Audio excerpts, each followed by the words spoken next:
आप देख रहे हैं लोकशाही एक्सप्रेस न्यूज, जनता की आवाज।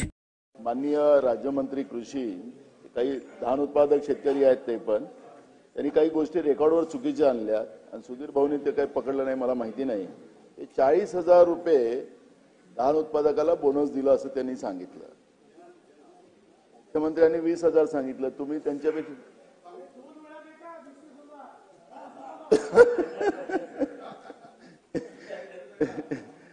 अध्यक्ष महाराज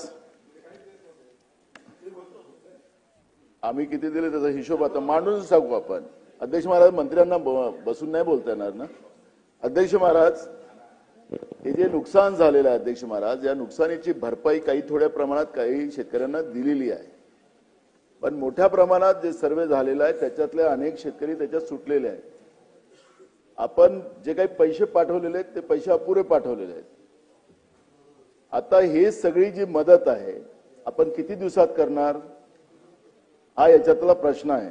आणि जे काही तुम्ही आता काही नियमात बसवून हे जे काही रोग आता या ठिकाणी मांडलेले आहेत त्याच्यावर धानावर असतील कापसावर असतील, या सगळ्या रोगांचं आपण कसं आता त्यांना शेतकऱ्यांना मदत करण्याच्या दृष्टिकोनातून आपण प्रयत्न करणार आहात त्याचं आश्वासन आपण दिलेलं आहे। पण आता ही मदत जी आहे ती किती दिवसात आपण देणार? आपण मला माहिती आहे की 4 महिन्याच्या पहिले आपण जोरानं आवाज करत होता याच विषयावर, आता शांततेने उत्तर देतात आहात। मला असं वाटतं की आपण बदलू नका। धान उत्पादक शेतकऱ्यांना आणि कापूस उत्पादक शेतकऱ्यांना जास्त मदत आपण कशी देऊ शकता याचं उत्तर आपण द्यावं।